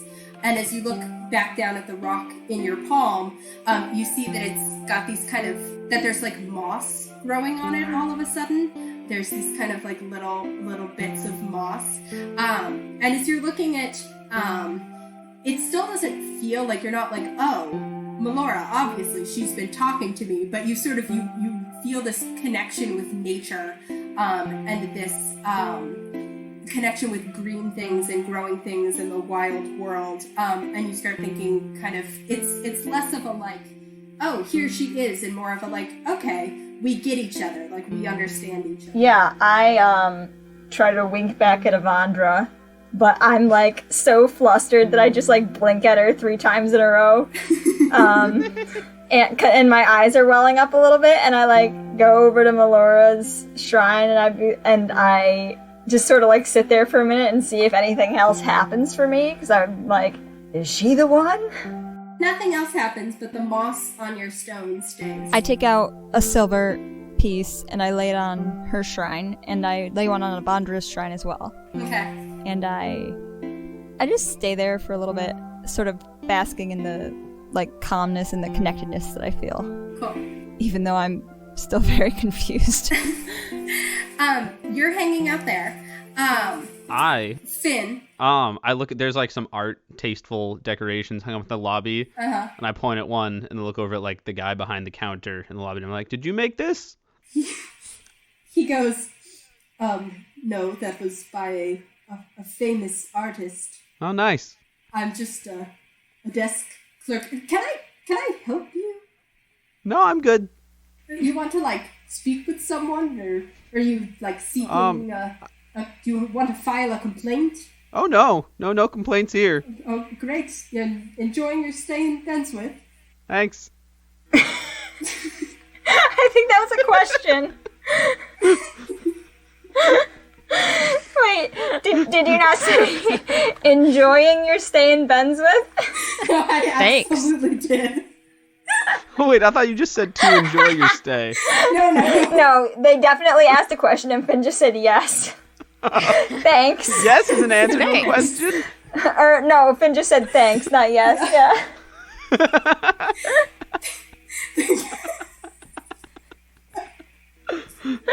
So, in the antithesis to a beautiful moment of connectivity, we have that. Yeah, and in the other antithesis, Regin, you walk into the fighting pit, and there's like a half-orc woman in kind of like a tank top standing at the front, and she's like, we're lining up the fights for tonight. You want to, you're here to spectate, or you're here because you got an entry? Or you want to start placing your bets early? Well, as much as I would like that, put me in. Yeah? You wanna enter? Alright. It's 10 gold pieces to enter, and if you win, you triple your money. I like the sound of that. Not to mention any bets you might want to place on yourself, which is encouraged, in fact. It's my kind of place. You're not allowed to bet against yourself, but you are allowed to bet on yourself. Well, that does track. So I slapped down the 10 gold for the entrance fee. Okay. She says, now, what fight would you like to be entered in? We've got one where we've got, bare knuckle brawling, no weapons, no magic. We've also got yes weapons, no magic. And then we've got the no holds barred magic weapons, anything you can come up with. We've got healers on standby. It's a fight until you tap out or you're knocked out. And then we've got healers on standby to bring you back up. But I can't promise, sometimes if you take a really big hit, you might just be gone, and then there's nothing nobody can do for you. Ooh, do I want to go bare knuckle or do I want to go no holds barred? Oh, he's gonna be an asshole. No holds barred. All right. Is he gonna full use fight. magic? Yeah, all right. I will put your name in. We will get you matched up with an opponent, and we will get going. Excellent. What name will we be fighting under? Put it down for Heart Mark. Again with this shit. Andy, you just went so high pitched. Where's my It's pencil? because I have Heartmark on the mind because I was just editing episode 3, and I don't understand what it means. So she writes down Heartmark, and you are in the book. She goes, be here at 9 p.m. You got it. All right. She shakes your hand and she says, may the best fighter win. Yeah, me. You're signed up? We do that thing where you just both squeeze each other's hand tighter and tighter. It's very touching. Go ahead and make a strength check, actually. Oh shit. Oh, that's an 8. Natural 19 from her. So she squeezes your hand, and when you kind of you don't back down, but when you pull away, your hand is turning purple. Huh. Nice. I head back out. She grins, and you head back out. Eventually, you guys kind of meet up again outside. Malachi looks like he's just had a spiritual experience. Sorry for running off. It looks like he's just had a very awkward conversation. I didn't feel awkward. And Regin looks about 10 GP lighter. Yep. And his hand is purple. Yeah. Almost always. They've got some art by a famous artist in there, apparently. We can't go in there. And Malachi walks away from the Nerean League embassy. I think we can. I just did. Mal, you got some sort of But I mean, I'm not recommending it. There's not really much to do in there. You got some sort of beef with the Nerean League, Mal. What happened to your hand, Regin? I've been a nice lady. Fair enough.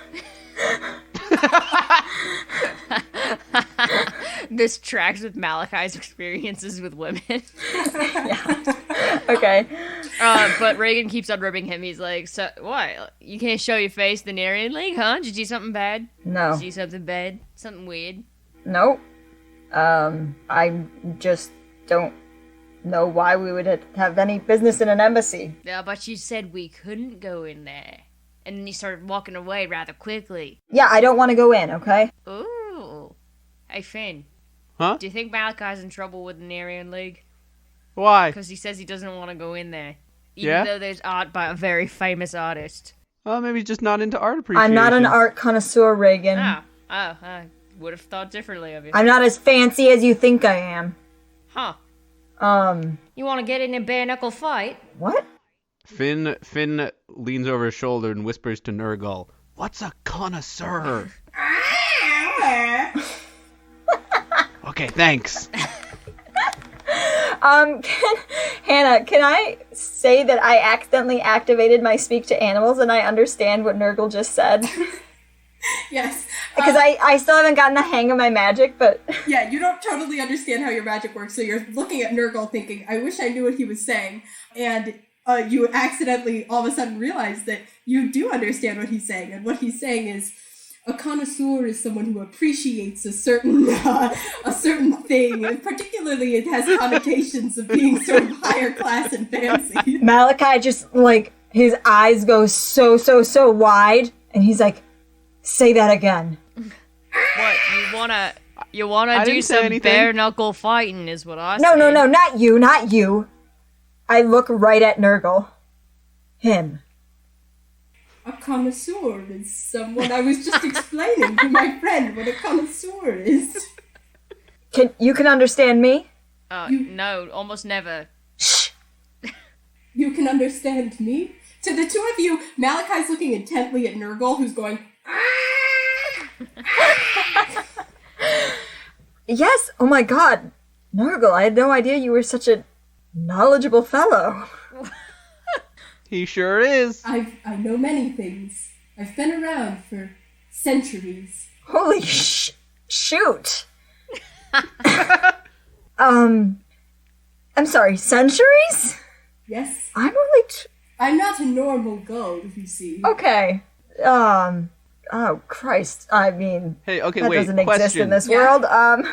How do Finn and Nurgle communicate? Can I understand when he talks or not? So Finn, because he's your familiar, you can distinctly get across, you distinctly get, feelings from him, but you don't get actual language from him. But you you're getting the gist of the conversation. And most of this is sort of stuff that you already assumed to be true. So Finn's just nodding along while Malachi's talking to a bird, and the bird just goes, ah! Yeah, that's exactly. Reagan's just, swiveling back and forth, what the fuck is happening? Regin kind of gets up on his tiptoes to look into Malachi's eyes, and he's like, "Are you okay, mate? Do you need, you need a few good hits to the head. That'll set you right. Come back into the fighting pits. They're taking the injuries to the lineup tonight." Oh, I lean over to Malachi. Does Regin not understand? I don't think he What does. are you No. talking about? I'm sorry. No, I'm sorry. Nothing. Nurgle, do you know how I understand you right now? Because this has never happened to me before. Oh, I would guess you channeled some magic and cast the spell Speak with Animals. It's only because of Finn's magic that this even works on me at all, you see. Oh, okay. You're welcome. Malachi just sort of looks at his hands and is like, what have I done? But then he just sort of nods at Nurgle and then, hold on, Regin, fighting pits? You went to the fighting pits? Yeah. Did you? You want to come? I think I'd I'm better. up at 9. You can come hold my shirt for me or whatever. I'm sorry, you're on at 9? Yeah. 9 tonight. Yeah. Tonight you are going to the fighting pit. Yeah. Instead of the bar where we're supposed At to 9. go fetch our magical artifact back. Oh, well, we didn't have a timestamp on that. I kind of figured you guys would, drop in with that, and I would do something else. You don't want to find out what the heck Nell's been pulling over us this whole time? Not particularly, no. Okay. Also, you're talking to a bird. I'm used to Finn doing stuff like that, but you've been talking to a bird. What's going on here? Is there some sort of magic? Apparently I can speak to animals now if I want. Don't really know how it works, but that is a gift that has been granted to me. Reagan's kind of like, oh. And he kind of takes a little step back from Malachi. He's like, all right. This has never happened to me before. I'm just as confused as you. I'm not confused, but all right. You know how to use magic? What? What? Malachi recognizes a fellow bad liar when he sees one. Gross. So, why are you going to the pits at 9? You're fighting? Yeah. Did you have to pay for this? Maybe. But I knew I made the right decision. It's triple back if you win. So, but this is investment. I'm doing investing in a portfolio. That's a good deal. It's a good deal. Thank you, Finn. Do you know who you're fighting? Nah, find out when we get there. It's no holds barred, so whatever goes. So you could be fighting a magic user. They could try. Malachi does not know what to say to this. He thinks Regin is a supreme idiot because he thinks Regin is just going to go in there with his little bare hands and try and fight a magic user. Hey, I have big bare hands. But yes, that is probably exactly what's going to happen. Okay. What time is it now? Late afternoon. All right. Anyone up for dinner with the Nerdmeister? You had the opportunity to say Nurglemeister, Meister Nurgle. No, Nurgle is my bird. Nerd Joel is the other guy. Regin, do you have any armor? Yeah. Yes, I do have that. Does he? He's not wearing any. Is this safe? Probably not, but hey. Okay. What you gonna do, right? I'll come with you. Finn, we're gonna go with Regin to the fighting pits tonight. All right. Actually, you know what? Why don't we go now? Why don't we see if we can get him out of this? No, you're not gonna get me out of anything. It's Come on. gonna be good. We're gonna have fun. Well, Finn, come on. Malachi walks over to the fighting pits looking, for all intents and purposes, like an angry mom. Are you gonna enter too? Yeah, come on, Mal. So you guys, the three of you walk back into the fighting pit. The half-orc woman looks up and she goes, "Oh, my friend, you bought friends." Yeah, we got some new recruits for you here. Yeah. You guys Something want really exquisite too. You want to sign up, or you here to place some bets on your friend? I look to Nurgle. No, I'm actually here to unsign up him. No, you are not here to do that. He's not here to do that. He's here to place a bet of 25 GP on my victory. He's not good for the money. Oh, pretty good bet. Pretty good Nope, bet. this one's not good for the money.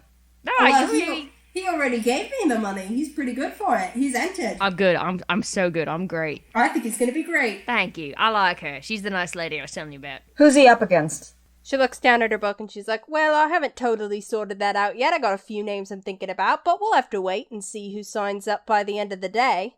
And if he loses, he just loses the 10 he put down, is that He right? just loses the 10 he put down, and then he bet on himself. How much did you bet on yourself? Oh, calm down, Mom. Just one. 1 gold piece? Yeah. You can't argue with that. That is what I put down, right?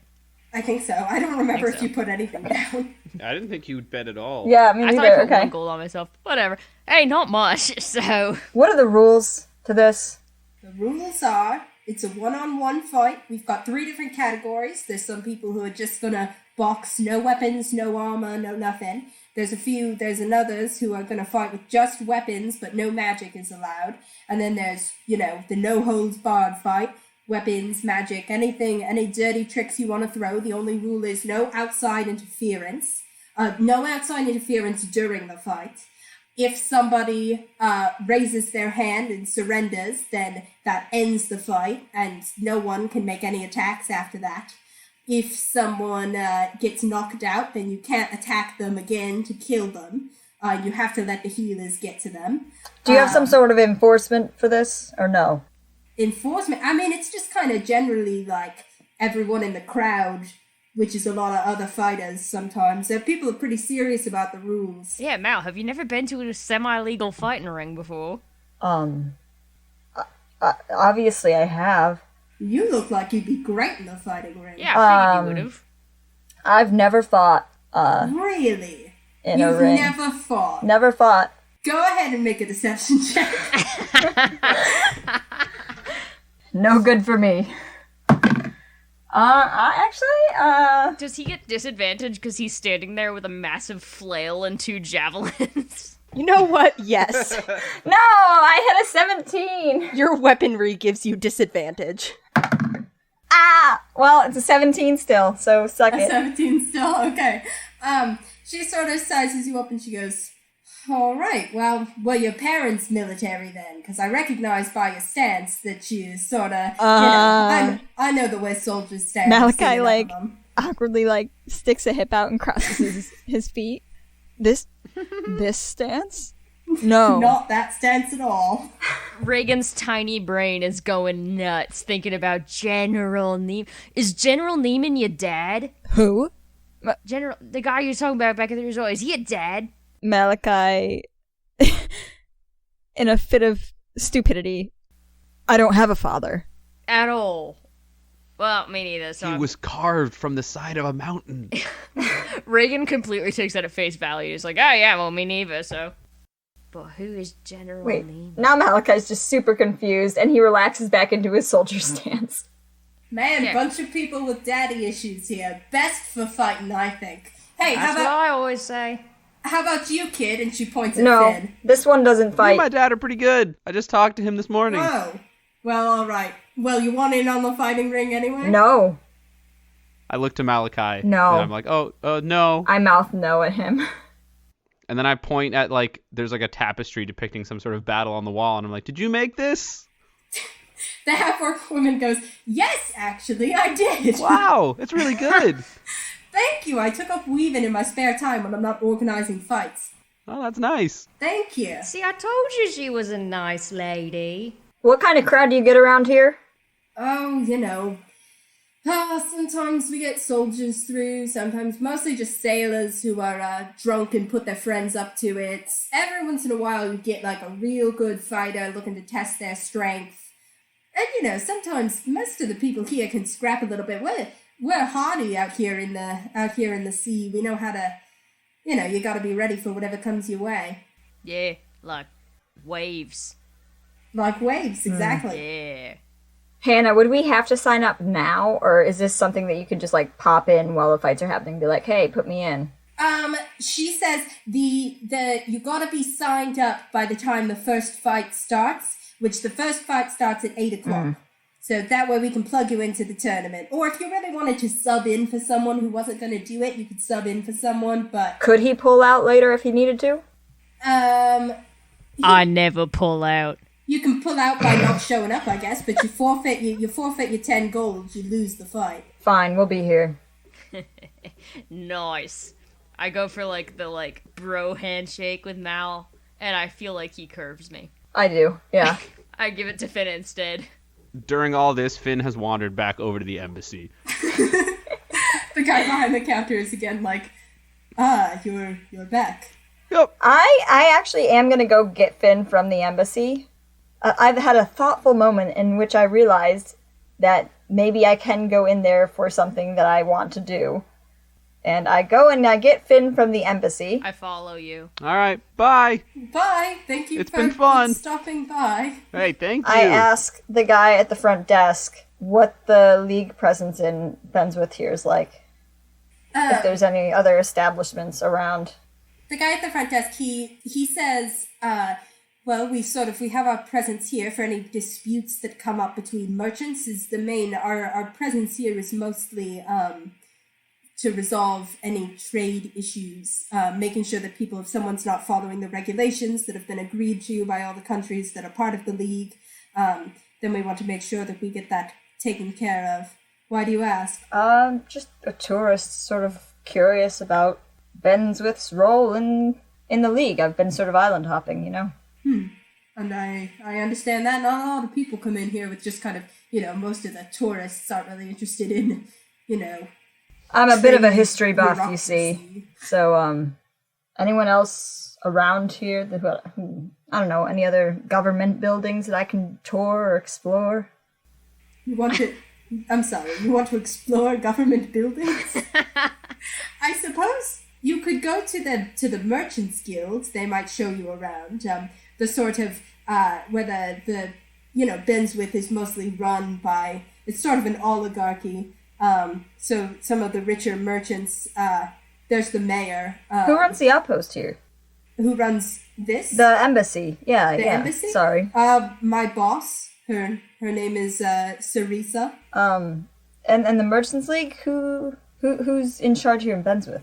Well, there's a kind of group of merchants who run it, and then the mayor is a man named Starlin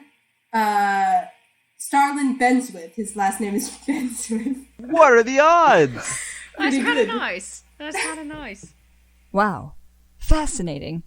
Sorry, I know seems kind of odd, just new to the League, so just kind of curious about the way that things work around here. Malachi leaves before he says anything else. He opens his mouth like he was going to say something, but then he lets you go. Okay. That all took long enough that Finn wandered back over to the fighting pits. The half-orc is again like, God. look, kid, I really We're think stuck that in a you loop. could be great. Me or Nurgle? I'm not asking a gull. I'm talking to you. Oh. Could you do a tag team? Could you do a man and bird tag team? That would be pretty good. I mean, if both my friends are doing it, I guess I'll do it too. I don't think your other friend is doing it, but you definitely should sign up. Oh. I kind of zoned out and wandered away. I forget how that interaction Oh my ended. god. This is a disaster of a trip. Do you want to sign up? No thanks. All right, well, if you change your mind, you got till 8 p.m. All right. Alright. I don't know what to do until 8 p.m. because I don't want to, I want to go to Nurgle's. but why?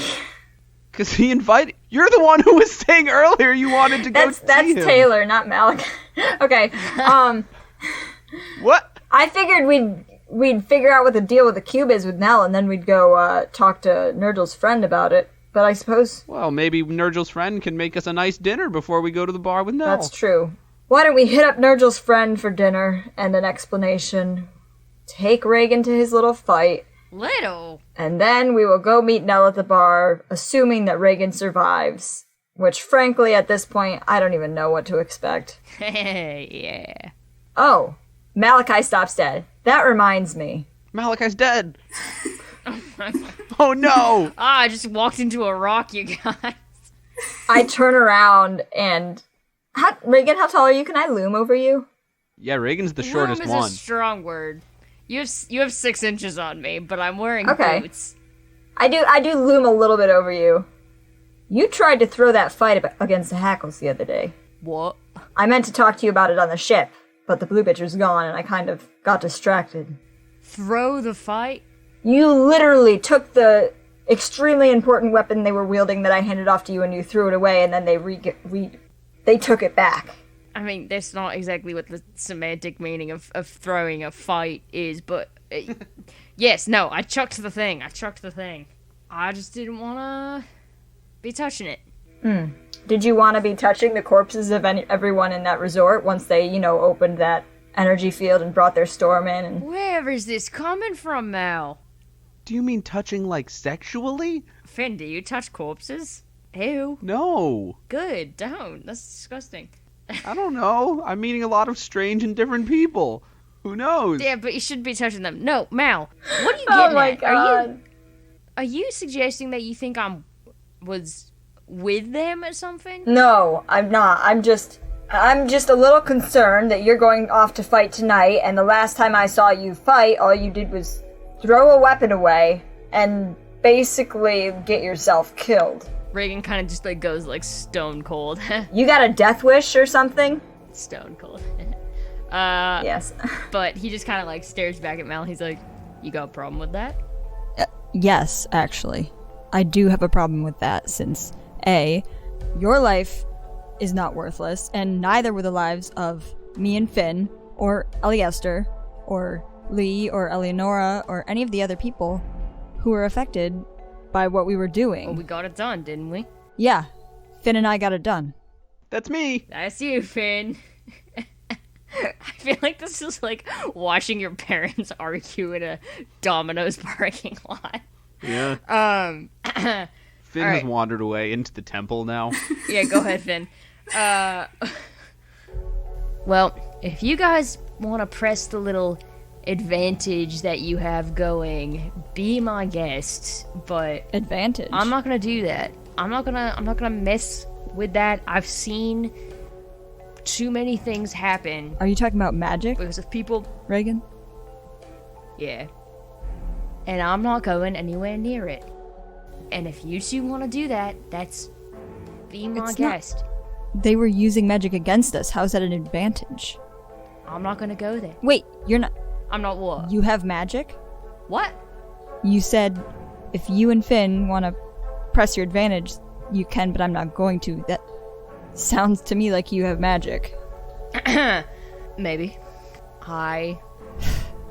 It's nothing that you need to worry about. How's that?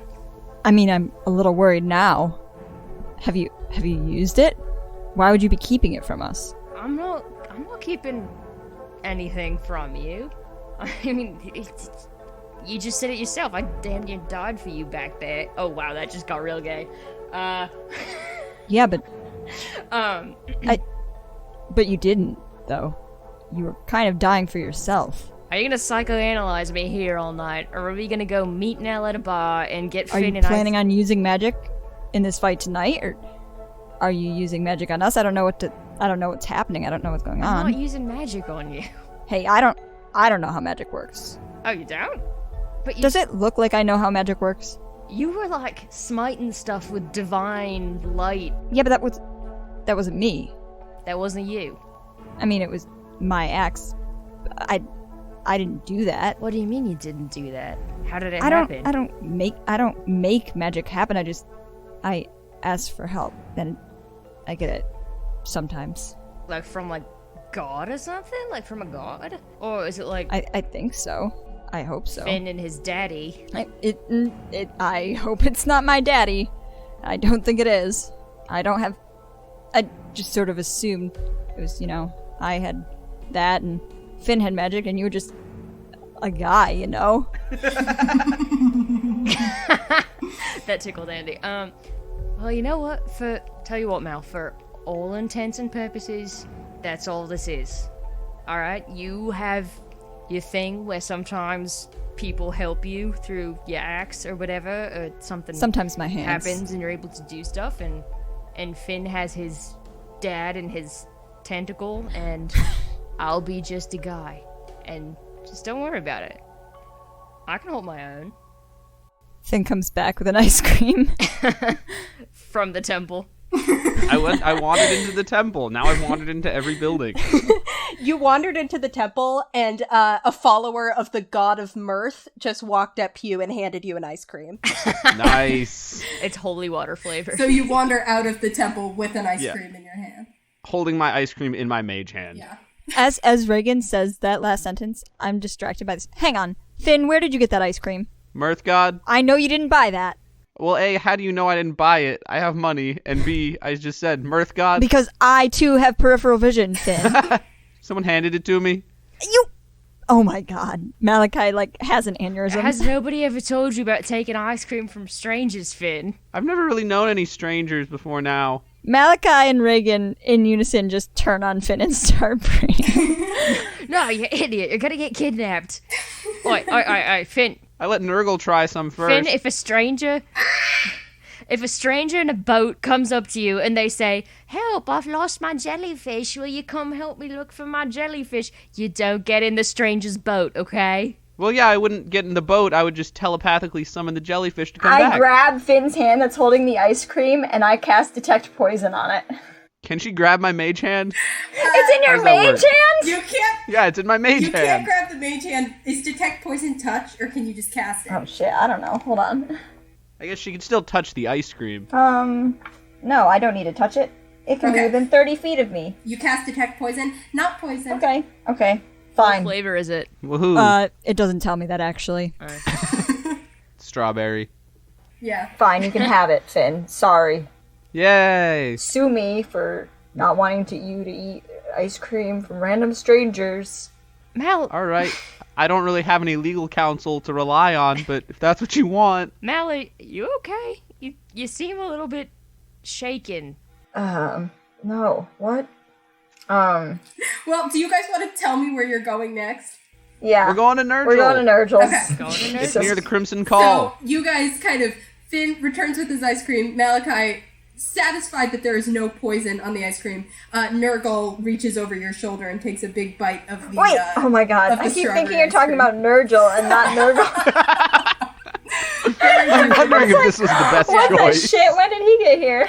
Nurgle leans over your shoulder, takes a big gulp of ice cream, and you guys begin to walk kind of down the street in the general direction of where you think Nurgle kind of pointed, the general direction of where Solaris's house is. And then presumably at some point after that, you'll get back to the interesting weasel and Nell and the cube and all of that. But for now, with your gear and your ice cream and a lot of things to think about, you guys head off toward Solaris's house, and that's where we will end our session for tonight. Yeah, oh my god. Boy, oh boy.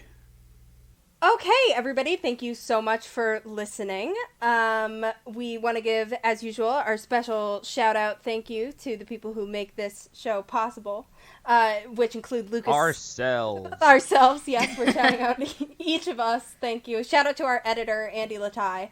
Also, shout-out to our DM, Hannah. Oh, man. Shout out to Noah Lonnie. Who? And that's everybody. That's all of them. No, shout out to Lucas Mangold for our theme music. You can find him at lucascarlmusic@gmail.com for any of your music needs. That's Carl with a K. That's Carl with a K. Yeah. Also, thank you to Jared Haverdink for more beautiful music in the episode, as well as to Theo Golden for our logo. You can find him at tgoldenart on Instagram. And if you want more of us, you can follow us on social media at Ship of Fools Cast. Additionally, we have a little bit of a special announcement this week. We're doing a kind of a special Q&A episode. This is sort of like the end of our first arc. We hit level 3. We finally got off the island. And we got off. We went on a ship on this Ship of Fools podcast. So in order to celebrate, we're going to publish a Q&A episode with us, the cast, it's going to come out the week, like the off week in between episode 7 and episode 8. So that'll be Tuesday, October 6th. And we'd love to hear what your questions are. So if you have any questions about the characters, about the show, about the world, or about like D&D in general, about our private personal lives. Yep, that also. We'll take whatever. You can... Not mine. Only Andy's. Only Andy's personal life. I'm going to bear it all, folks. You can send those to us on any of our social medias, which you can find us at Ship of Fools Cast on Twitter, Tumblr, and Instagram. So you can send those there, or you can email them to us at shipoffoolscast@gmail.com if you'd prefer. Fun fact, we actually named this podcast after we got all the social medias. We just found that this was all available for Ship of Fools Cast, and then we built a brand around it. We had zero idea. Originally, we were going to do Wild West. Yeah. So. But no handles related to that were available. None of them. Yeah, so... Wagon Train of Fools was already taken. Send us your questions, and that will be coming out in a couple weeks. So Q&A episode on October 6th and episode 7 on September 29th. And we will see you on the open seas. Bye. Bye.